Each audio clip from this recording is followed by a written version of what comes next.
Welcome back to the show, everybody. This is Pro Wrestling Weekly. That was a bit sort of unflattering, really, wasn't it? If LA Knight was to introduce the show, he would be welcome back to the show, what everybody calls Pro Wrestling Weekly. Yeah, let's go. Let's get into this. Tuesday night, we're going to have a bit of crack tonight. Plenty to talk about. Lots and lots of stuff to talk about. Some interesting things going on in the world of pro wrestling, that's for sure. Make sure you're subscribing to the channel. Hit the bell notification button. Drop a like on the video. All that usual good stuff. You don't need me to tell you. We're live out there on Facebook, Twitter, and on YouTube as well, so you'll find us no matter where you are. Let's go into the comments. The OGs are in there as always. Sean. Evening, Niall. I hope you're keeping well and enjoying the sun. Not too bad at all, my friend. Maybe in and out and cooking dinner. Gordon Ramsay sausage hot pot, a 6-star classic. Tell you, no flies on you, kiddo. Fair play. Sean, you might want to stay tuned. I have a couple of real nuggets for you tonight, actually. You'll be impressed. What's the crack, Niall? How are you, Eno? Good to see you. History might repeat itself in that title versus title match with Cody Rhodes versus Logan Paul. Cody become a double champion once again. I'm not sure, have they confirmed it's title versus title? I know they've alluded to it, but I haven't seen anywhere where they've confirmed it. Maybe I'm a bit behind, but let me know if I am. But we've got plenty to talk about tonight. We're going to be talking about Dana White and the things he had to say over the weekend in relation to how things are going to go, stamping his presidential authority on things in relation to TKO or whatever it is, We're going to be talking about styling and pepperoni profiling. Have to have a talk about this bust up with Ric Flair at this pizza joint and what happened there. We're going to be talking about what else have I got? I've got some real great stuff tonight. Obviously, we'll do a King and Queen of the Ring update. We'll let you know what's going on there. We're going to be listening to what JR had to say about Jerry the King Lawler being released by WWE or contract not being renewed. Lots of stuff going on there as well. Going to be talking about the Backlash main event. Dave Meltzer, is he softening in his old age? Giving it a 5-star rating. It's been a while since Dave Meltzer gave anything WWE a 5-star rating, that's for sure. Daz is in. Big up, Daz. What's the crack? How are you, my friend? Good to see you. What else have we got? I think I want to start with this. I think this is a good place to start to get you guys and gals thinking. Slammiversary, 20 years on this year. TNA Slammiversary. What's your memories of TNA Slammiversary? I'd love to know. Give me your thoughts. What are the things that stick out in your mind from Slammiversary 20 years on? I mean, I remember when the whole TNA thing started and stuff like that. I was a huge fan of it. And I take pride in the fact that my shop was the first shop in Europe to stock both TNA and Ring of Honor merchandise, both DVDs and T-shirts and all that kind of stuff. So I'm still very proud of that till this day. And I was a huge fan of TNA and Ring of Honor back then. Big up. How are you, my friend? Good to see you. Welcome into the show. If you want to pop your name in there so I can call you by your name and not your QR code if you want. You give me your first name even. Eric, what's the story? Noel? All good, my friend. Plenty to talk about tonight. We're going to be talking about some good stuff. But Slammiversary, 20 years on and stuff like that. What's your memories of Slammiversary? What sticks out? When I mention TNA Slammiversary, what are the ones that you think of? Big John Fury has gone rogue. Big up, Stephen. He certainly has gone rogue, hasn't he? When Aces and Eights turned up, great shout, Daz, great shout. I was going down through some of the memories today. I'll rattle off a few here, and they sparked my interest. And of course, a few weeks ago we spoke about Backlash and how some of these pay-per-views outside of the big ones are ones that need to be, they need to be given the proper treatment as well and the respect that they deserve with the history and the lineage of what has passed in them. Noel, I'd rather see Big John versus the lad he headbutted than Fury Usyk. I seen, do you know something? Not to get distracted from Slammiversary, did I see Fury leave in the press conference on crutches? He was limping. Are we even going to get the fight? I called this a while ago, so I don't know. Are we even going to get the fight? But yeah, getting back to Slammiversary. Interesting stuff happening in pro wrestling. Yes, indeed. And AEW still kind of sucks. Give Tony Khan the benefit of the doubt. Dude is trying. He'll be all right, kid. You are a Khan. There you go. There you go. Yeah. I am, by the way. I just forgot to switch accounts. I was, Eric, you sly dog with your multiple accounts. You sly dog. There you go. Yeah, but a Slammiversary. Let's go back to Slammiversary. As you know, back in the day, I was a huge fan of TNA. Massive fan. Went to a number of pay-per-views. Was there for a number of key moments. Um, some sad, some good. But when you think about like Slammiversary was one of those things, Sting's debut. We had Samoa Joe's debut. And this is the foundation where some of these guys that we see today on lots of promotions and stuff like that. This is where they really cut in, really from the likes of Ring of Honor and New Japan and places like that to cut their teeth. Lashley versus Drew Galloway at Slammiversary 2016. Both guys went out into the free market. Both guys went out to try and re-establish themselves in the business and found their way through this back into WWE. And what a great job both guys did out there. Kind of, I'd say, on the indie scene, but with TNA and, not quite, if you know what I mean. But lots of really good stuff. The King of the Mountain match at 2007 was unbelievable. Kurt Angle, Samoa Joe, AJ Styles, Christian Cage, and Chris Harris competed in the match.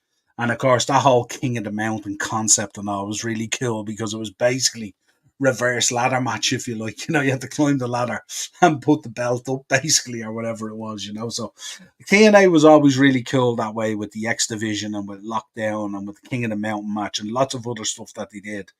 They were very, very creative that way, the six-sided ring and all that kind of stuff. And that's kind of a lot of what drew us in. We seen those great Ultimate X matches and stuff like that and all. And to be in an Ultimate X match and to see the likes of AJ Styles do that inside out bump off them and stuff like that is a thing to be reveled. Jeff Hardy obviously debuting as well. Sting coming down from the rafters. The King of the Mountain 2 match, of course, at Slammiversary 2005. Jeff Hardy versus Broken Matt at 2016. Slammiversary 10 from Arlington, Texas, the second largest North American attendance in company history. So much stuff. What was James Storm's first Slammiversary? I'm not too sure. We had him in the shop, Daz. Lovely fella. Lives the gimmick as well, actually, because I had drinks on the autograph table for him. I had drinks and I had sweets, and he goes, "Where's the beer? Where's the beer? Thought all you Irish drink and all this." And big dude as well. Big dude as well, So, where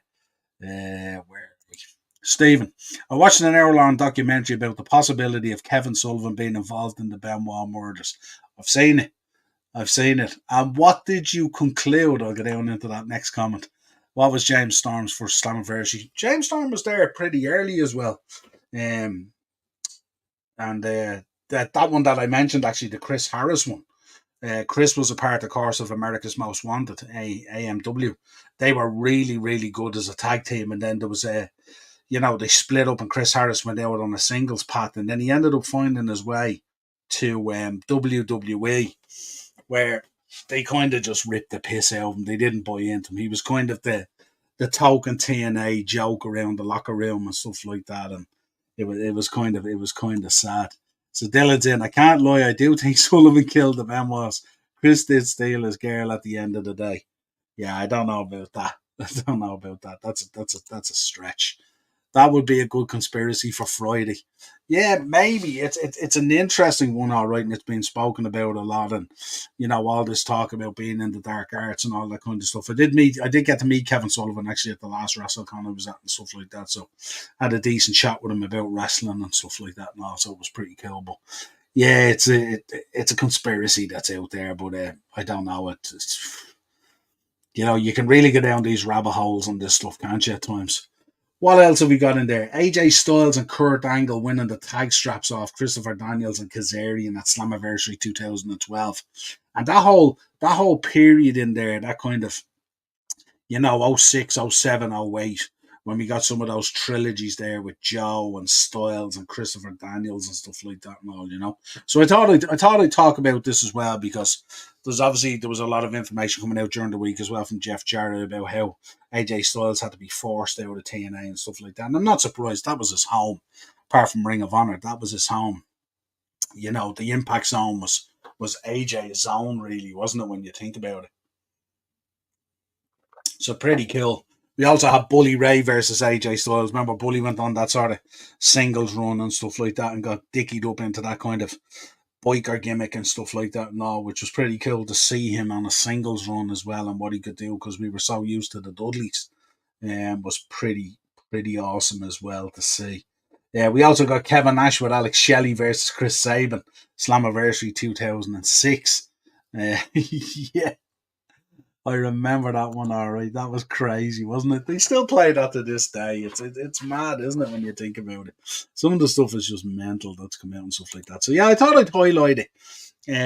Obviously, 20 years on, a lot of people didn't think this thing would last a year or two and stuff like that. And it's mad to think 20 years on, and you look at the roller coaster that TNA has gone through, and from the early stages into Dixie Carter and Jeff Jarrett, and then Hogan and Bischoff coming in at that period, and then coming out of that, and then it kind of went down quite a bit, and then kind of disappeared a little bit, and then came back, and the Impact rebranding and stuff like that, going away from the six-sided ring, and kind of deserting a lot of the stuff that made them different. I mean, the biggest mistake they made was wanting to become Monday Night Impact and Monday Night TNA, which was foolish, really. They were never in a position to do that, and I always loved them as that number two. And that's what I talk about on the podcast these days when I'm talking about AEW finding their niche in the business and not necessarily worrying about whether they're number one or number two, but offering something different and something that's an alternative that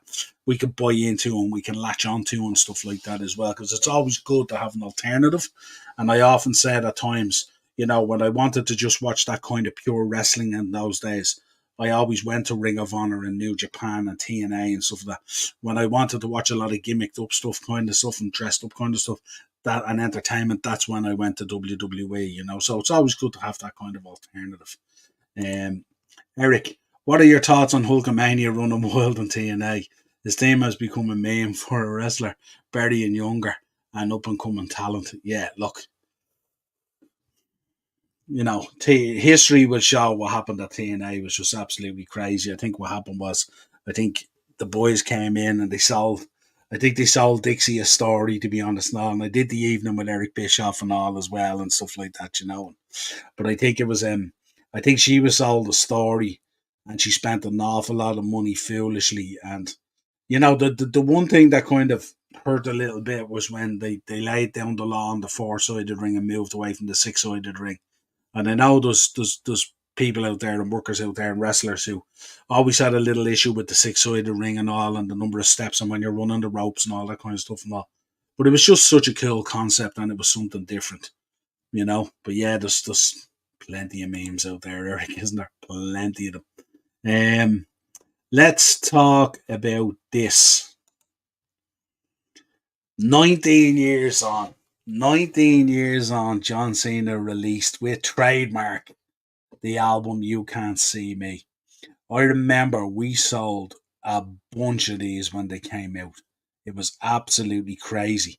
I had to import them from the States. I remember I was over in the States and I was on holidays actually, and I just gone to a TNA show actually. Can't remember which one it was now. Might have been just TV tapings, I'm not too sure. But I remember I had to go into stores and so many people wanted this. I had to pick it up and I had to physically bring it back with me in my luggage. Uh, uh, but it's mad, you know what I mean? And we sold tons of this CD, absolutely tons of it and stuff like that. People were just, we were beginning that peak of John Cena and stuff like that and all, and just at a time where it was kind of the cool John Cena kind of guy, the rap John Cena, the hip hop John Cena guy, and also it was pretty fresh and it was pretty cool and it was pretty different. And we even sold a lot of this to people who weren't necessarily John Cena fans, as they say in their own words and stuff like that. But I thought it was pretty cool. 140,000 copies sold in the first week, and 1.3 million copies sold overall. unbelievable, but just such fun. And this was really kind of, wasn't it, the beginning of the branching out in WWE, where people, wrestlers were going on and they were starting to do music and they were starting to do movies and all this kind of stuff and all, and as well as their schedule in the WWE and stuff like that. And when you think about it, that was 20 years ago. That was 19 years ago. So we were only open a year at that stage. And little did we know, John Cena still going today and stuff like that. And people question his ability and his capability and his career and all this kind of stuff. Still going today. Still going today. And that was 19 years ago. So there you go. Um, um, where are we? When can you see the Motor City Machine Guns in AEW? I think Acers was saying are they due to debut at the next big event or something like that.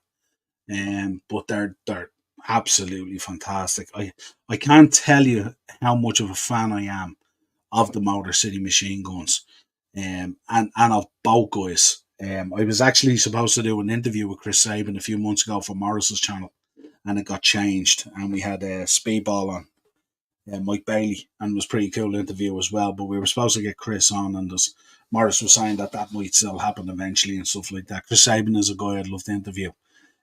Quite a quiet and reserved guy, especially compared to Alex Shelley and stuff like that. But what a wrestler. Unbelievable. And both of them together, absolutely crisp as can be as a tag team. Not just saying this because it's Cena, but it's a great album. Absolutely. How often, Sean, would you whip it out and listen to it? How often would you take it out of the collection and listen to it and stuff like that and all? And would you be one to more listen to it online, or would you actually pop in the CD?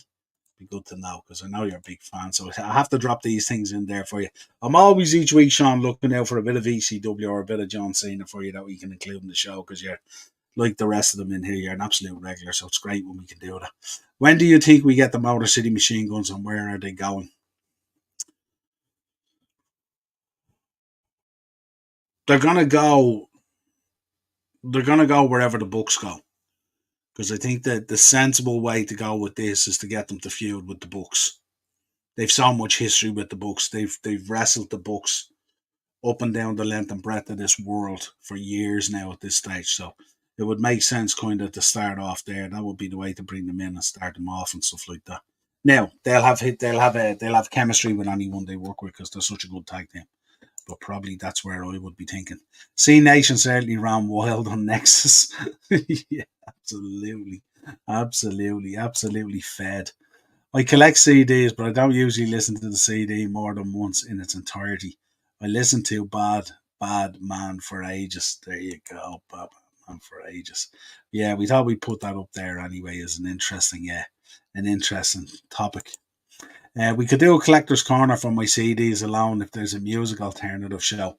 We could do it maybe on a Friday show or something like that. It'd be interesting to see. But I know, let me know in the chat as well if you're in the chat. But I know with wrestling fans, if you're anything like me, your music collection is quite extreme. It's quite diverse. And a lot of it comes from bands that you discover through wrestling and stuff like that and all, as well as the regular stuff and all. But listen, my music goes from like 90s and 2000s dance and trance and stuff like that, all the way up to AC/DC, Metallica, Motorhead, all this kind of stuff, and every single thing in between.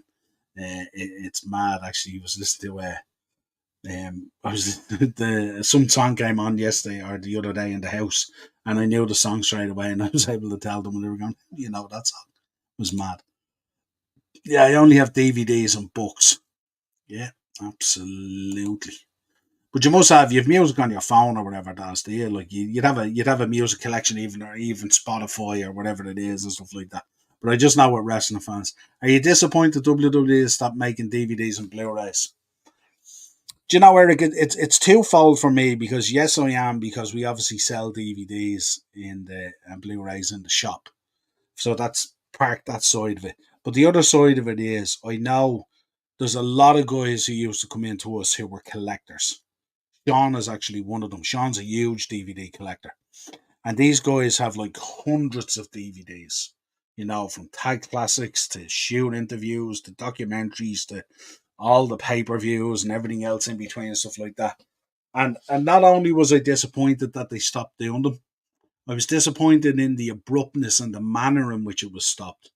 And also, I thought that they kind of shafted people on 2023 because they didn't produce a Survivor Series for the European market. And maybe that might have been a timing thing on the licenses and stuff like that. I'm not too sure. But it kind of left people. We had to get in a couple of copies from America and stuff like that to satisfy people's collections and stuff like that who have multi region DVD players. But they should have at least rounded out the year, and I think that was the disappointment, really. I mean, it's not like, obviously we don't want to be losing a certain product line in the shop either that we sell and stuff like that. But as a collector as well myself, I understand that if it's a part of like imagine, like, there's some guys out there who literally just collect DVDs, and they will collect movies, they will collect wrestling, they will collect whatever, right? But they might not collect figures. So you imagine if we woke up in the morning and we got news that Mattel, the contract is being cancelled and WWE are no longer producing figures. Imagine the uproar, I think with DVDs it's a little bit different because obviously we have the network and all the different streaming services that we can subscribe to and all this kind of stuff and all. So it's a little bit different. But just imagine the uproar if it was figures. It would be crazy. Yeah, YouTube Music and Spotify on my phone, yeah. And I'd imagine, Daz, you're probably like me. I'd imagine there's a massive variety in there, like a lot of us in the chat. You wouldn't have, like, you wouldn't just be a metal head or a rock head or whatever it is. Because of our love of wrestling and entrance music and, teams from different pay-per-views down through the years and all this kind of stuff, you've picked up on loads of different bands along the way and stuff like that. So, yeah, pretty cool. Eric. Yeah, I think it's a bummer because in the event of the internet going down, then there'll only be so much people can watch when offline. Yeah, it's true, but we did get in. We got in a number of collections from people as well. So we still stock DVDs to this day, and we still sell secondhand ones and all that, and try and keep a good stock in store for people. Especially a lot of people coming in who might be missing, one or two DVDs from certain years in their collection and stuff like that. And we'll always try and facilitate that as well. Leanne, who comes in, she's a customer of ours. She was looking for Hell in a Cell the other day, 2010, and we got it in for and stuff like that. So it's nice when we can help complete collections as well. And it was interesting back in the day as well, because we obviously did TNA DVDs as well. We obviously did Ring of Honor DVDs as well. We were the first ones to kind of stock shoot interviews and the RF video collections and, the stray shoot and stuff and all the other documentary stuff that used to come out as well. So we were a kind of a one-stop shop for a lot of that DVD and Blu-ray media that came out. So it was pretty cool at the time. What do you think Kenny could do after the 2 weeks attacks on Dynamite and Rampage? I'm not too sure. What's going to happen there. Was that not the plan? Was the plan not to ride him off? Was the plan not to attack him and ride him off and tell you at the moment, isn't he? Is he still going for, the last thing I read, wasn't he to go off and have treatment or surgery in relation to the diverticulitis? So I'm not too sure. In WWE Network, absolutely shit, too much editing and dubbing. Yeah, and that's always the problem as well. And that's why we also, folks, a lot of you might not even realise what these are, depending on what age you are, but we also stock the original VHS as well. So we would have a shelf in there of original VHS as well. So some of these things are untouched and unspoilt and stuff like that as well. I often say it, when you think about guys, we spoke a few weeks ago on a review that I did with Sean on Dark Side of the Ring with Sandman. When you think about Sandman, if you don't have Sandman's music, how weird it feels and how different it feels. Eric saying, I think there is still a lot of documentaries that didn't make it to WWE Network yet, or from other companies that aren't available to watch on other streaming services. Yeah, absolutely. I remember there was a brilliant documentary back in the day that I watched. Obviously, the Forever Hardcore ones as well, and the 101 Reasons Not to Be a Professional Wrestler. When they all came out, they were crazy at the time. Gave us a great insight. But there was one I watched which was Heroes of World Class, and it was a great documentary, one of my all-time favorites. And it was about the Von Erichsen. That's why, I'm such a big fan of the Von Erichsen and stuff like that. But it was absolutely brilliant, and it went back. It was a real documentary went back in time to the old sportatorium and all that kind of stuff. And Kevin was heavily involved in it as well, in the narration and all that kind of stuff. But it was cool, but it gave a kind of an eerie feel to what went down, but it also gave you a real great insight into what happened down there, with Chris Adams and Gino Hernandez and all these guys and stuff like that, and it also gave you a real good feel just to, you know, how huge the Von Erichs were in the Texas region and stuff like that. Sean, the network is getting nuked at the end of the year. It is, yeah, and the big concern at the moment, isn't there? People are unsure about what's going to happen with Netflix and stuff like that and all. So it's going to be interesting. DVDs are magical, and no streaming service will come close to replicating it. Yeah, true. Chris Benoit entrance cut out. Yeah, look, that's that goes without saying, doesn't it? Right, let's get in and talk about Jerry the King Lawler. As we know, last week released from his contract, or his contract wasn't renewed. Whatever way you politically want to say it, depending on what way you're interviewing Triple H, I suppose. Drew Gulak. But yeah, JR was talking about this week, and he says, I felt bad about this week's news about Lawler, my partner. I don't think that he and I have worked our last match together. I really don't believe that. I think somewhere down the road, if nothing else, it'll be at an appearance. I just think that JR and the King at an appearance is marketable after all these years together. So we'll see how that works out. What's your feelings on this? I mean, obviously this'll kind of slide into kind of the stuff we're going to talk about in relation to Dana White.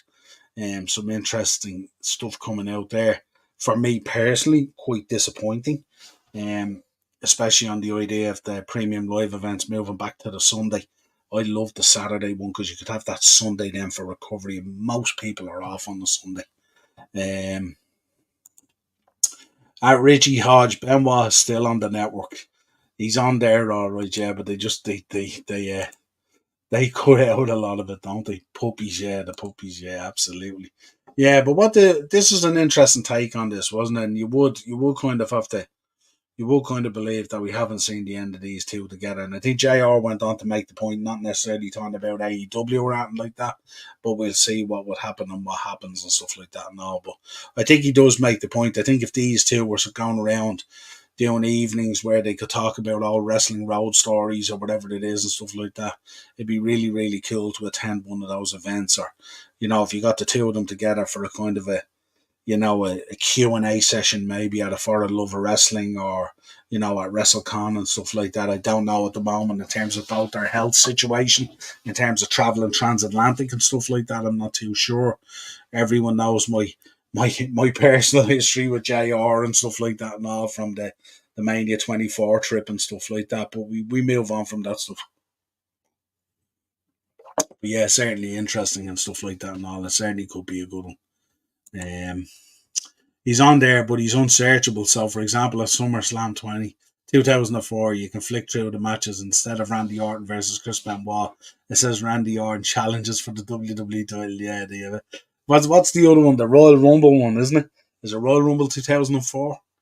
Is the other one that they have that there. There's just not a mention. So, some of his matches, his entrance promos and backstage interviews are cut out. Yeah, they're probably there, but you probably have to search deep for them. It's kind of like what they've gone through. Remember with the Lesnar stuff, weren't they? Because the talk a few months ago when everything broke was that Lesnar might be getting the same treatment on the network and stuff like that. Yeah, Royal Rumble 2004. Yeah, I think at one stage they were saying Eddie won it, weren't they? At one stage they were declaring Eddie as the winner of it and stuff like that and all. Yeah, crazy stuff. I think pretty much everything regarding Benoit is still on the network with unfiltered commentary. The only thing is you can't directly find his matches and milestones don't have his name on them. Yeah, spot on, Eric. Yeah, and that's the kind of like. And look, there's arguments back and forward on that. We know why this is the case. So it's not like we don't know. I was watching a list on WWE's channel a few years ago, and it had all the winners of the Rumbles 2000, 2001, 2003, 2004, yeah, 2005, yeah, absolutely, yeah, vanished. Like 2004 never even existed. And I think they did something as well, didn't they? Do something with the WrestleMania 20 main event as well, the triple threat with him, Shawn, and Triple H.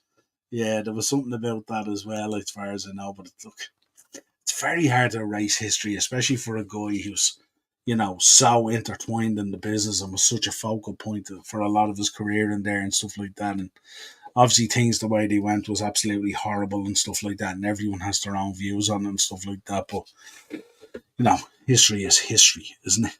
And it's very hard to change that. So yeah, we'll keep an eye on that. Be interesting to see if the two boys do go and do something kind of cool. Yeah, it would be pretty cool. Let's talk about Dave Meltzer. It's Dave Meltzer softening in his old age. Gave the Cody Styles match a Backlash a 5-star rating. What was your feeling on that? Do you think it was a 5-star match? I know some people, when we did the Backlash review, were saying that it was kind of a general average kind of premium live event, but the crowd is what lifted it up a notch or two. Let me see. Giant comes to the ring. Giant comes to the ring with Big Show theme music on WCW Nitro. Yeah. Classic stuff. We should actually, we should do one night? One night we should do a show and find a lot of this stuff and do a listing. Maybe pick out 5 or 6 of them each. Stuff that we find where they've gone fuckery with it, basically, for the crack. Sean, what a relief I have both the Rumble 04 and Mania 20 on DVD. Keeps the history and can be enjoyed in its own context. Yeah, I love the Mania 20 for me is a big one as well. And that the bonus disc with the Mania of WrestleMania, if people haven't watched it yet, I'm sure you have, was absolutely outstanding. That background to WrestleMania 19 was incredible. Really gave us a great insight in what people go through and stuff like that. It was fantastic. Especially that Rock Austin stuff as well was awesome. Stephen, would you like to see Benoit in the Hall of Fame someday? Look, I think most people who follow the podcast and most people who talk to me about pro wrestling know that I was a huge fan of Chris Benoit. Met him at WrestleMania 22. Knew the guy was heartbroken. Met Chavo there as well. Met Goldust there as well. All in the same room. Chris Masters. They were all there. I knew these guys were hurting. I knew by Chavo. I spoke to Chavo and all. I know that one of the guys who was with us on that trip, actually, Chris Benoit, had a go off, actually. While he was while he was queuing up and stuff like that, which was a little bit unsettling at the time. And it was interesting when everything went down and the news broke and all that kind of stuff. It was kind of like, told you so, kind of a bit crazy that way and stuff like that. I don't know, like there's sports people that go into sports Hall of Fames who have done, at times have done horrific things and stuff like that and all, and this is no disrespect to the memories of Nancy and obviously the son as well, who he murdered. I don't know. It'd be very difficult, Stephen. I think if you were solely looking at just his wrestling career, and if you could dissect that from what happened, which is very difficult to do, I think then there's a case. Yes, has he got a wrestling career worthy of the Hall of Fame? 100%. But to kind of separate the two is very, very, very difficult. And I don't see it happening. I remember in the video that showed the final entrance of all the Royal Rumbles, WWE really tried their hardest not to show the ring in the 2004 Rumble. Yeah, they just. I want to imagine if you're in the editing room there in WWE when this all went down and it broke and the actual, what came out about it and stuff like that, and they're scrambling to go through all this stuff and edit it and change it and cover it and all that kind of stuff and all. Must have been horrible. This match in the US is a 3.5 or 4-star match from Meltzer. Interesting. That's an interesting take on that. You reckon it was guided by the reactions of the fans and stuff like that as well, Ted? That you wouldn't have. Well, obviously they don't. I mean, we're going to be talking actually about Randy Orton, who kind of had a bit to say in relation to the European fans versus the US fans. Kind of alluded to it, didn't go to it directly and stuff like that, but definitely alluded to it. I think Omega was right that when Meltzer gave him an Okada that 7-star rating, it kind of broke all logic in his rating system. It did, yeah, absolutely, 100%. Yeah, it was a fantastic match, but there was no flips, super kicks, or destroyers. So I thought Dave would have given it a 3 at best. Yeah, yeah. It was a kind of an out of the blue, wasn't it? The main event of 20 is one of the best ever. The final image of Eddie and Benoit embracing is heartbreaking. It is heartbreaking. The confetti coming down, two of them there with the belts, and it was like a whole life's work culminated into that moment. You know what I mean? And it was such a special moment. I was such a fan of both guys and stuff like that. And I remember watching it. Tears, man, tears. And I still tell people to this day on Eddie's anniversary, I still get choked up. Still get choked up when I see the videos. It could never ever happen. It's unfortunate, but it will never happen. What he did is beyond comprehension for induction. Yeah, I think, and that's the truth about it. No argument about the career that he had. No argument about how good he was as a performer. But that doesn't negate what happened. And that's the difficulty that pulls on us as wrestling fans. Because more often than not, I often turn around to people and they go, judge these people by their careers and what they did and all that kind of stuff, and their private life is their private life, But in this case, obviously not. Totally agree. He has the body of work to be in there without a hassle, but what he did is impossible to overlook. Yeah, absolutely. I saw somebody say Chris Benoit is in uh, World of Wrestling, is it? At least he showed up in the Thunderdome. There you go.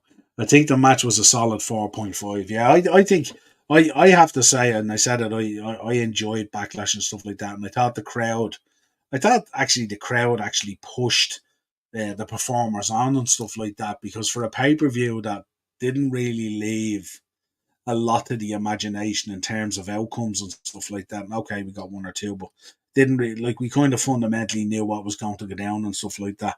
But it kept us heavily invested in it and stuff like that as well. Yeah, even a 4.75 is pushing it. Yeah, but yeah, not too bad at all.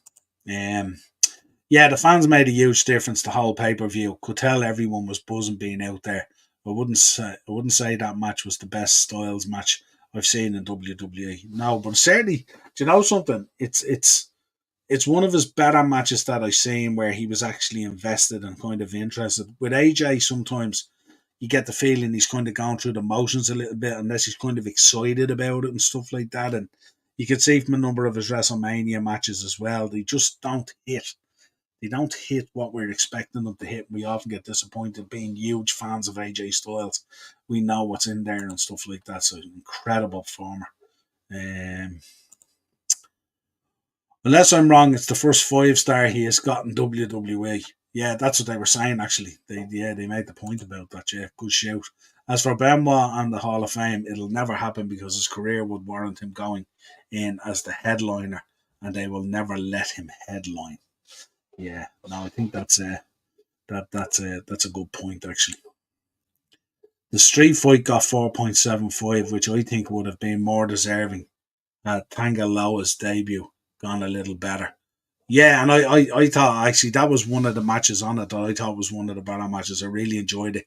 I thought the four boys left nothing out there. It was absolutely awesome. And I have to say, I'm actually really beginning to embrace and enjoy this development outside of the ropes of Solo at the moment. I was kind of a little bit in limbo about it and how it would go and stuff like that. But these little things that I'm seeing now, this stuff with Heyman and all that kind of stuff, we're gradually getting the layers of the onion peeled back now on Solo and stuff like that. And I'm sure he feels under pressure as well with Tongaloa coming in and Tamatonga and stuff like that and all. Like these guys are serious athletes. These are serious performers, stuff like that. And obviously with Jacob Fatu to come in as well, I'm sure he's feeling, I'd better up my game here and stuff like that. And he certainly is. I thought SmackDown the other day, I thought he was excellent on it and stuff like that and all. And really sown that seed, I spoke to the tribal chief. We know he didn't speak to the tribal chief. And Heyman is so good as well. And, we have said over the last few weeks, Heyman has seemed a little bit lost as well, in terms of what he's doing and stuff like that. He's become kind of a byproduct. So it was good to see him getting wheeled back in as well. So that was pretty cool. Absolutely. Ian, didn't Chris win the World Heavyweight back in 2000 versus Sid Vicious? I think the pay per view was WCW sold out. You could be correct on that one. Right.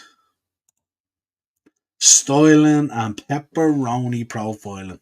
What did you make of this story the other day? This was kind of out of nowhere, wasn't it? Rick and crew out in this restaurant, Pisanos, I think is that the way it's called, and had a bit of a run in with an assistant manager. I think it was in relation to the use of the toilet. Wasn't too happy at all. We seen the video footage. Rick kind of went absolutely ballistic on social media about it and said he was going to at the time. The bill was like 1,500 quid. 1,500 quid. And I'm not sure, I didn't clarify whether the 1,500 quid was obviously for the pizzas and the drinks and all that. But also apparently he said that there was $1,000 tip. So I don't know if basically the food was 500 and the tip was 1,000 and that brought it up to 1,500. Or are we talking 2.5 grand? I'm not too sure. But he wasn't a happy bunny at all. And then since then, I think it's all pittered away. Basically, he apologized and stuff like that, as far as I know, and misunderstanding, if you like, and stuff like that. But yeah, huge bill, 1,500 quid. That's a lot of pizza, isn't it? Anyone who's seen the video, let me know what you thought on the video.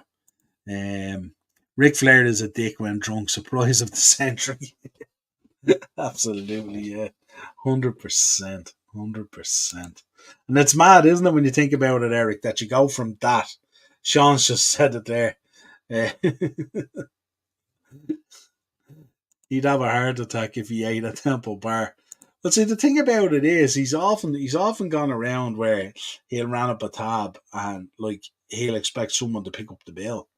You know what I mean? So that's not unusual either. Remember the time he was over here for TNA and they drove off and left him behind at the hotel and stuff like that. And that was over the dispute over money as well, in relation to picking up a bill, from what I gather. So no surprise. Flair is just losing his mind now. It's such a shame to see.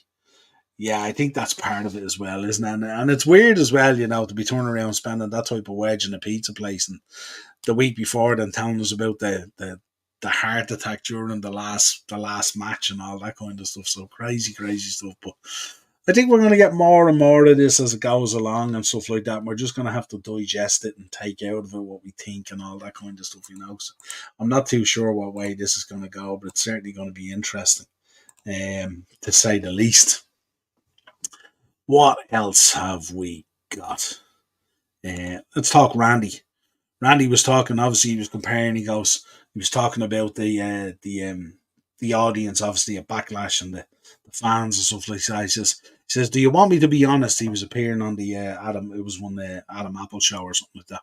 Do you want me to be honest, night and day? Well, let's just put it this way. Since 2009, I've had the same entrance song. No American crowd has ever sang along to my song, and they did it in France 3 nights in a row. Now, was that shooting a bow across the bridges there in relation to the US fans? Was he sending a subliminal message to the US fans saying, "Get your shit together," basically? He says, "Shit, we were in Bologna, Italy, and Vienna, Austria, the first 2 shows of the tour, and I could hear them singing there too. France, it was mind blowing, but just as an example." But yeah, they were very happy to be there. They were on their feet the whole time. They knew all of us, all of our characters well enough too. They knew what they wanted to expect. We gave it to them. It just made it for an amazing environment. I hope we do more premium live events over there.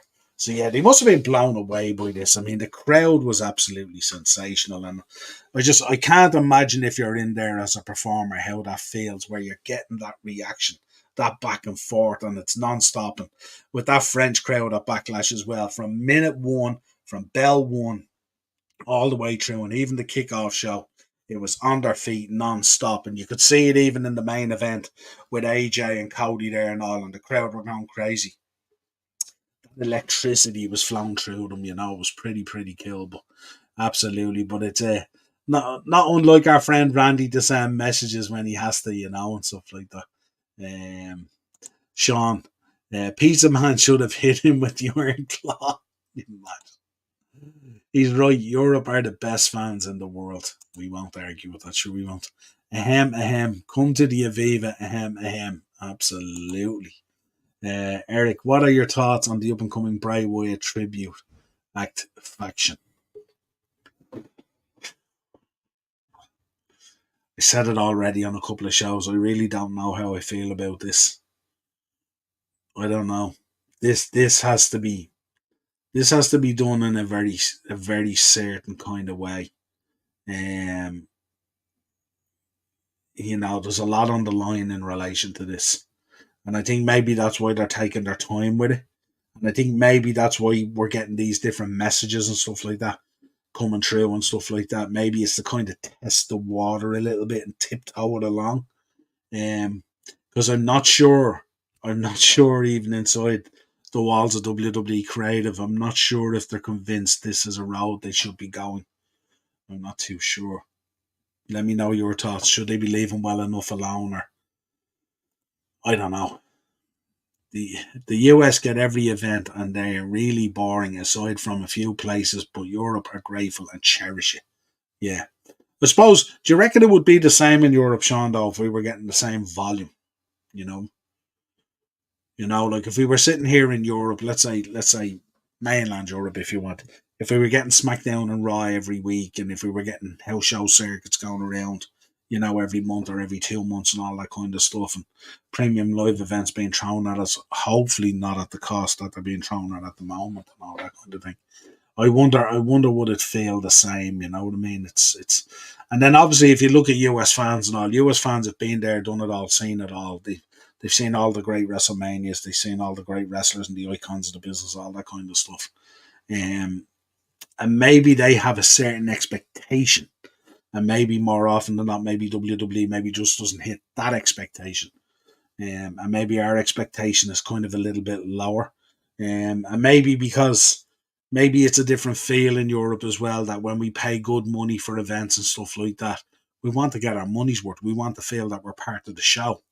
We're not willing to just sit there, you know. And you look at that Backlash event there, is there any French fan coming out of that Backlash event feeling that they didn't get their money's worth?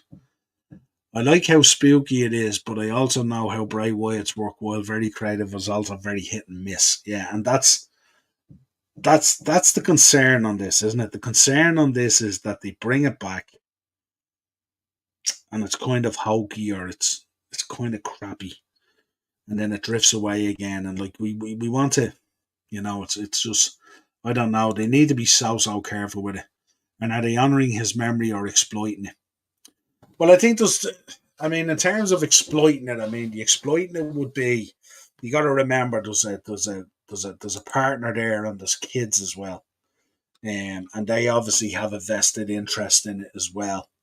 And I think that's really important. And I think, in fairness to WWE, they've gone out and they've done the right thing in terms of, you know, providing the provision for that and stuff like that as well. So I don't know. It's a difficult one to call, Eric. You know, at what point do you step on it a bit too much? You know, sometimes, you know, I sometimes, you know, do you get the same feeling maybe when they do the retro stuff? You know, Razor, Scott Hall, Eddie Guerrero, all these shirts that they release and stuff like that and all, and you know, who knows, who knows. Ted, Europe are always going to give a better reaction as it's a rarity to us. Unlike in the US, it's nearly just another event to them. Backlash was essentially a glorified Raw, but the fans made it a pay per view. Yeah, absolutely. And that's what we spoke about, Ted. We spoke about how when you go back and you look at the history of Backlash as a pay per view, you know, it's so much so deserving of, you know, a much higher level of respect. You know, some of these pay per views, as we spoke about, that sit outside of the big four, you know, some of them quite close to that deserve a certain level of respect because there's a lineage and a history to them, you know, and they shouldn't be just used as a vehicle to move you through to the next calendar date and stuff like that. No, so yeah, really important. Ian, bring back Saturday night's main event on the classic iron blue cage, red, white, and blue ropes. The classic iron blue cage is something else, isn't it? Saturday night's main event skill. See, this is kind of a little bit of the thing we're talking about, where Eric talks about, the Bray Wyatt faction and Uncle Howdy and all that kind of stuff. When you think of Saturday night's main event, they brought back some Saturday night's main event, but they kind of didn't do it in the lineage and the history and the importance that they should have, and therefore it becomes another heat or another afterburn or another velocity or whatever it is. You know what I mean? And that's where that problem arises. Don't forget the classic guardrails. Yeah, the classic guardrails. Um, I don't know whether they'd work. I don't know whether they'd work these days or not. Yeah, but yeah, they were very, very cool. Very, very cool. But yeah, that was cool from Randy Orton to acknowledge that and talk about it and stuff. Uncle Dana, Uncle Dana's been talking. Um, Not sure if you've touched on this before, but what do you think of this Speed title? I haven't touched on it, and you know something, I haven't even looked at it. I haven't even looked at it, but what I will do is I'll take a look at it this week as part of my homework from you guys, and we'll talk about it next week. That's all I can say. But if you have thoughts on it, share your thoughts on it, Ted, if you want in the chat, and I'll pull it up now. We can have a chat about it. Baldy. Yeah, yeah, Baldy. Yeah, so he spoke about this, and this was something we spoke about back on the podcast. Remember when the merger, the merger came together that we spoke about, and I refer to it as somewhat of a hostile takeover. I think at the time, and people laughed at it and stuff like that. Well, there's a lot of people who have lost their jobs in the last number of weeks, and not to be sneered at. Um, that wouldn't see this now as being a kind of a shared partnership merger, as they say, and stuff like that. And always when big organizations and big companies come together, you'll have a similar business model, with similar staff that do similar things. An obvious one to would think about would be when you think about the ring crew for WWE and you think about maybe the Octagon crew for UFC. They would have similar things and stuff like that. Not quite the same, but certainly there would be a certain amount of crossover. You'll obviously see it in kind of like the graphic presentations and the presentation of all that kind of stuff, and maybe social media and stuff like that. And I think what Dana is saying here is they're going to kind of align the business. And the way they're going to do it is you're going to get the slap championships on a Friday, you'll get the UFC on a Saturday, and then back to Sunday, you will see the WWE Premium Live event. And this is interesting coming from Dana, and Dana talking about it and how it's all going to be streamlined. And he was talking about it's going to be a one weekend thing where you get everything, all your entertainment, Friday, Saturday, Sunday. They'll probably be able to leverage staff in a certain way, and that will lead to them making even more money and stuff like that, which is all very important, especially for a publicly quoted company and stuff like that. He also made the point as well. He says he has no problem with UFC fighters appearing in WWE. That's a huge change. That's a sea change for Dana White, without a shadow of a doubt. And I think that's something that he's kind of, because of the takeover, he's kind of had to sort of beat the pro wrestling drum a little bit as well, isn't it? Because I know, like, it grinds his gears, and I'm sure this still grinds his gears, but the company man in him is coming out with this. He says, especially now that Vince McMahon isn't here to fuck him. Some of the fighters who fight here have always dreamed about doing WWE matches, and we can see it. Like, we can see the way it all evolved. The Daniel Cormier one obviously springs to mind straight away. Huge pro wrestling fan, would love to have a spot at a WrestleMania or a SummerSlam or something like that, and had been previously involved once or twice and stuff like that. Huge CM Punk fan and all that kind of stuff. So it kind of makes sense as well. And you can see there's a lot of guys over there on the UFC roster and stuff like that are bigger than life personalities and stuff like that as well, but also killers in the octagon and all that kind of stuff. So it'll be interesting to see what way it translates over. Um, and for years we were told, I was even told with the shop when one half was MMA and one half was pro wrestling, the guys would come in and never the two worlds would meet and all that kind of thing. I could have built a wall down the middle of the shop basically. But yeah, it was interesting. But now it's softened a lot. Now it's kind of become more about the presentation of the entertainment business and how do they capture your time that's so precious, but also so very busy and being hit with so much options of entertainment and stuff like that. How do they harness, you know, your available time into their entertainment bubble basically and stuff like that? And also it'll be interesting for me. I'm not really hot on the premium live events going back to the Sunday because it's obviously a killer. Most of us are up on a Monday for college or work or whatever it is, so it's a tough one. And I do really like enjoy watching them live. It's very difficult to avoid that, and you know I'm not a killer when it comes to spoilers. I'm not, I don't get upset about stuff if it comes out before I see it and stuff like that. I'm a wrestling fan. I'm going to watch it anyway and stuff like that. But I do think there is, that benefit from being able to watch it on the Saturday night and then getting a lie-in on a Sunday if you need it and all that kind of stuff. Um, uh, there's only one match on Speed, is it? Yeah, one match on Speed. What are they doing? Are they doing like one a week? Is it this the Twitter thing, one a week? Is it? I think it's a fun little thing. But if all these lads can win matches in 3 minutes in the Speed matches, why can't they do it in the normal match? Makes no sense, really. Yeah, absolutely. And that's where you're always going to get that conflict. And sometimes they don't think about these things logically and stuff like that. Numerous Apex cards, 3 a.m. pay-per-views, including one in Manchester, and now Sunday pay-per-views. He's a dirty bollocks. He's ruining our world, Dana. You're ruining our world. And we're such fans of it all. That's the problem, you see. I suppose the difficulty as well is if he's going to give you like a whole weekend back to back, like, I think if they want to be recognised as a global company, they have to think about the time frame as well. And they know how big Europe is and the rest of the world as a market. Outside of America, you've seen it with WWE, how they look at the events that they put on here in Europe and the revenues that they take in. They talked about Backlash being the biggest one and all that kind of stuff. So they can't expect us to stay up till 4 in the morning on a Friday, 4 in the morning on the Saturday, and 4 in the morning on the Sunday, 3 nights in a row. That's just not going to work. So I don't know whether they've thought that through or not.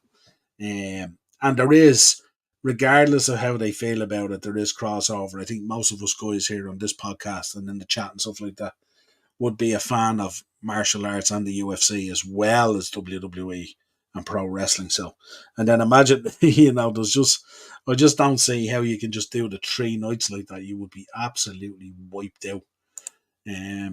I think having it all in one weekend is going to be shite for fans, really. Yeah, I think so as well, Ted. I think it's too much. I think there's going to be a lot of catch up on it and stuff like that, and you're going to have to be selective.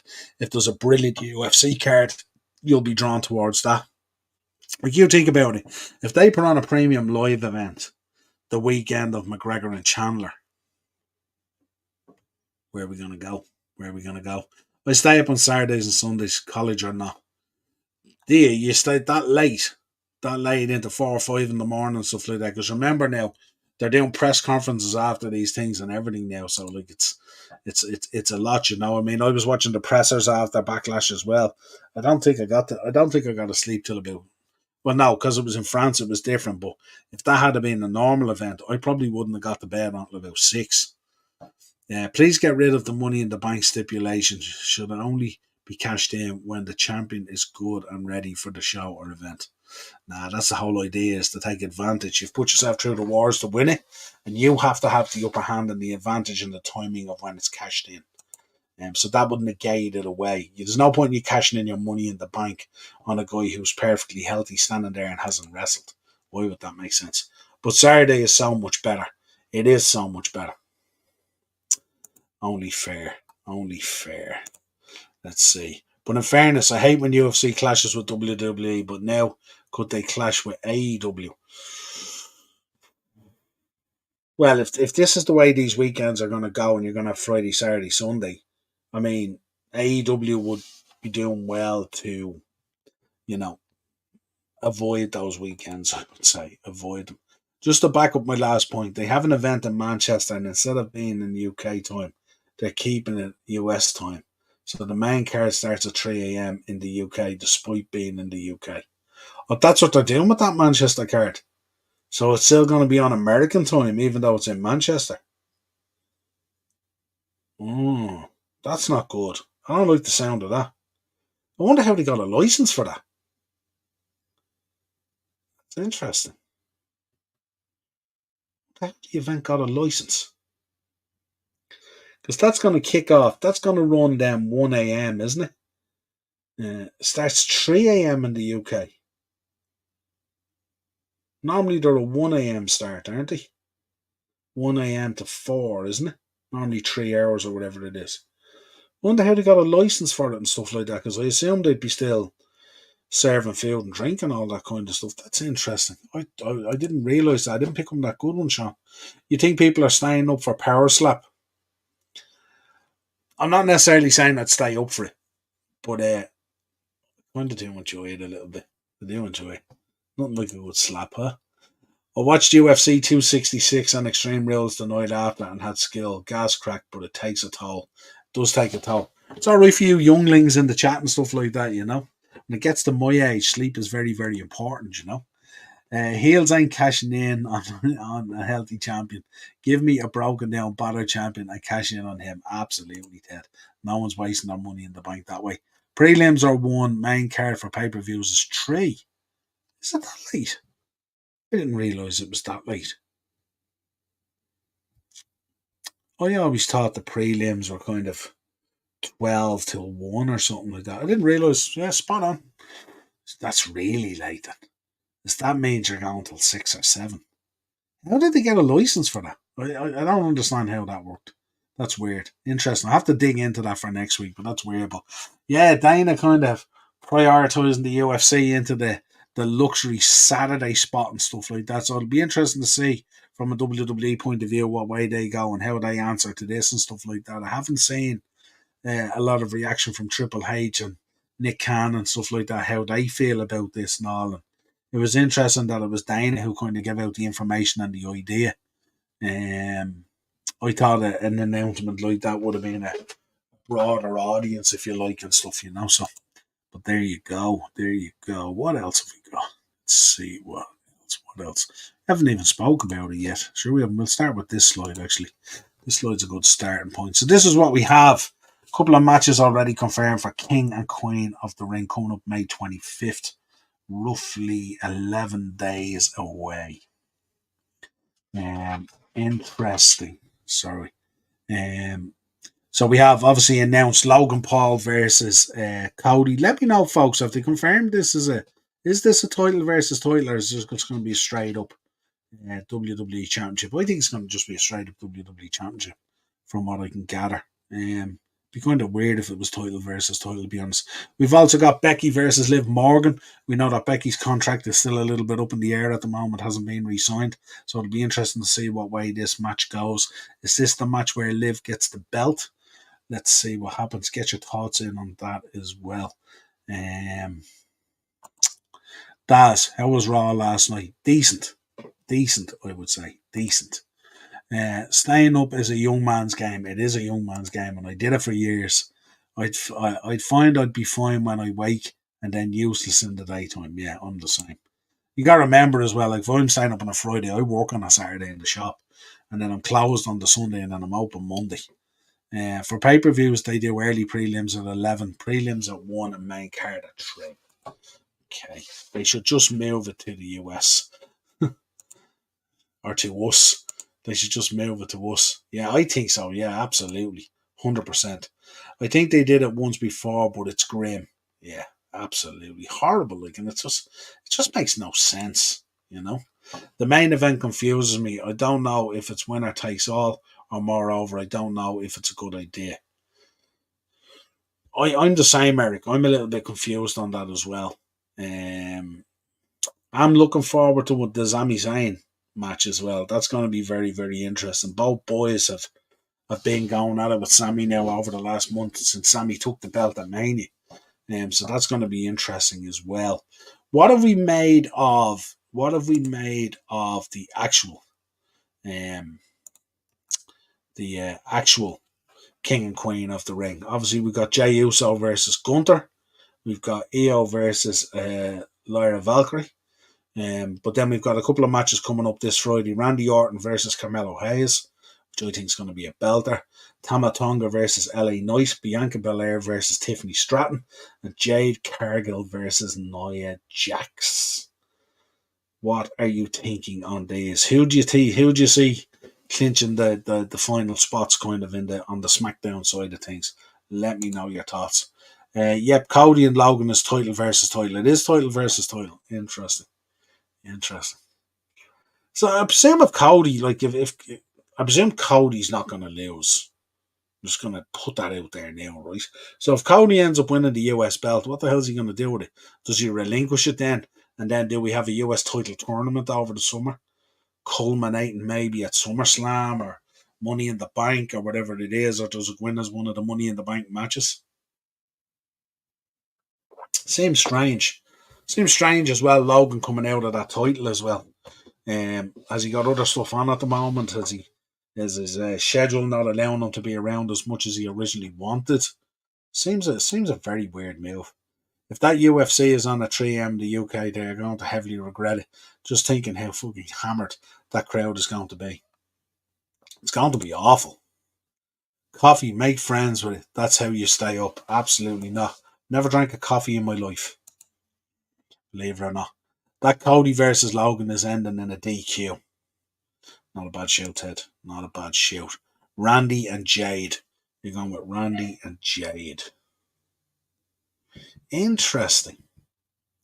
I was thinking that they were going to go the other way. I think where we're going to go with this is I think Randy is going to win his match. A lot of talk at the moment about LA Knight at the moment and all that kind of stuff. And you've seen the interview, obviously, the Busted Open Radio interview with Bubba Ray talking to LA Knight, and you know a little bit of harshness, but a little bit of good advice as well and stuff like that and all. So, what are we thinking? Are we going? Is this going to end up? Is it Randy versus LA Knight, or do we need to have Bloodline member involved? Is it important that Tama Tonga stays in there? Hard to know. I would have thought with Bianca and Jade Cargill picking up the tag straps that this would be basically a no-brainer for Tiffany and Nia Jax to go through. Um, I'm not sure what benefit would be to crown a queen of the ring on Belair. Cargill maybe, but I'm not too sure after picking up the tag straps and becoming the tag team and stuff like that. Kind of feels a bit weird to me. What the fuck is the whole MFT thing? Solo keeps mentioning it a lot. No idea. Orton and Tonga are winning. Orton and Tonga. Interesting. It's quite a drop, isn't it, for LA Knight from where he was, say, mid last year. I know David Byrne was in with me there the other day and we were talking about it. He was talking about we're both obviously very big LA Knight fans and stuff like that. And he was talking about the drop off as being unbelievable compared to where he was. Shout out to David if you're listening on the replay or in the chat. Good shouts though, Ted. You're going with Belair and Cargill winning, so they then go against each other. Interesting. Sowing the seeds for an early fraction within the tag team. Is that what you're thinking, Ted? A little bit of a long-term booking, as they say. Should be interesting though. Who are we picking out of the top two? Who's going through? Are we getting Gunther? I assume we're going to get Gunther, are we? Although Jay is so over at the moment, it's hard to know how do you fire against him at the moment and stuff like that. And of course, we'll be pulling for Lyra Valkyrie, of course, one of our own. Have to, of course. I think Gunther has this tournament won. Possibly, but there's a lot of talent in there. If you look at what's still left there, I mean, be interesting to see what they want to do even with Carmelo Hayes. They seem to be quite high on the NXT roster that has come up and stuff like that. What a performer Carmelo Hayes is. Really looking forward to that and Randy. Jay is going through from Raw. Tonga is going through from SmackDown. Gunter, yeah, got that. Got that. No bother at all. Yeah, so it's going to be really interesting, isn't it, to see how this pans out and stuff like that. Right, let's get some history going. Yeah, and then we'll keep an eye on everything else. So we start off 1988. A one-night tournament for the vacant NWA United States Championship was held in Houston, Texas. Barry Windham took the title with a win in the final over Nikita Koloff. You remember that. Sean, for you, 1995, ECW Enter the Sandman took place at the ECW Arena in Philadelphia, Pennsylvania. During the event, the Sandman successfully defended the ECW World Championship twice, first against Cactus Jack and then Shane Douglas. 2002, Hulk Hogan retained the WWE Undisputed title against Ric Flair in a no disqualification match on WWE Raw from Toronto. 1990, man, we were talking about last week, Black Saturday, Ole Anderson. Ole Anderson replaced Ric Flair as head booker of WCW after Flair repeatedly clashed with Executive Vice President Jim Herd. We know all the background and the story to that. Such a fractured relationship between both those people. 1994, ECW When Worlds Collide took place at the ECW Arena in Philadelphia, Pennsylvania. In the main event, Sabu and Bobby Eaton defeated Terry Funk and Arn Anderson. What a match. What a match. 1995, the very first WWF In Your House pay-per-view took place in Syracuse, New York. This event marked the start of WWE moving to a monthly pay-per-view schedule. And we still go back fondly looking at those In Your Houses. The branding of it and all is really, really cool and stuff like that. No, still stacks up to this day. 2021, ECW mainstay New Jack passed away at the age of 58 due to a heart attack. And if you want to check out our thoughts on that, there is a show up there on the channel, Remembering New Jack, I think it's called. Myself and Ian spoke about New Jack and the impact that he had on the wrestling business.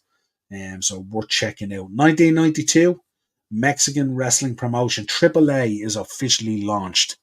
And what a promotion it began and turned out to be. 2007, WWE released ECW icon Sabu after around a year-long run in the promotion. Never really was going to be a match made in heaven. 1984, comedian Andy Kaufman, who, along with Jerry the King Lawler, took part in one of the most famous wrestling angles of all time, sadly died of lung cancer, aged just 35. 1999, Taz defended the ECW World Heavyweight Championship twice at ECW Hardcore Heaven from Poughkeepsie, New York. There you go, Taz. 2019, former WWE star Ashi Mazzaro was found dead at the age of 39 in her home in Smithtown, New York. Very, very sad, and it's been in the news and on the wrestling channels a lot recently in relation to the McMahon situation and the story that's come out, if true, and everything else is very, very sad to say the least. What happened to that girl and stuff like that, and met her at a WrestleCon, an absolute sweetheart. An absolute sweetheart. So sad. 39 years of age and left behind a daughter as well, which makes it even very, very sad. Valkyria and Cargill for the woman, I think. Interesting. Right, let's take some birthdays. We have a few in here to go through. Scarlett Bordeaux, 1991, celebrates her birthday this week. Mr. Party Bus himself, Jimmy Wang Yang, 1981. Dory Funk Sr., 1919. Matt Cardona, 1985. A man who I was a huge fan of. Dr. Death, Steve Williams, 1960. Vader, 1955. Mr. Damn himself, Ron Simmons, 1958. And of course, Kevin Von Erich, 1957. And we rounded out with the Ho Train, The Godfather, 1961. There you go. That rounds out your notable birthdays for the week. Hope you enjoyed the show. We covered a lot there. I will be back on Thursday night with Darren for Thursday Tier Talk. I will be back at the weekend, either Friday or Saturday, to give you a Wolves preview for the Liverpool game on the final day of the season on Sunday. And no doubt we'll be dropping other stuff in between. I've started catching up on Hidden Treasures. I've started catching up on they've announced the new the biographies as well, which is very, very interesting in there, and we'll cover some of that next week as well on the show. Have a nice evening. Hope you enjoyed the show. Make sure on the way out, drop a like on the video. Make sure you're subscribing to the channel and hitting the bell notification as we grow this. And when the wrestling season, when the football season comes to an end after next weekend and stuff like that, we do have some of the Euros and the Copa America and all that kind of stuff. But we'll be upping the wrestling content and stuff like that as we go through the summer before the season begins again. So make sure you stay tuned to that. Until next time, folks, a pleasure as always bringing you the show, and we'll talk to you again real soon.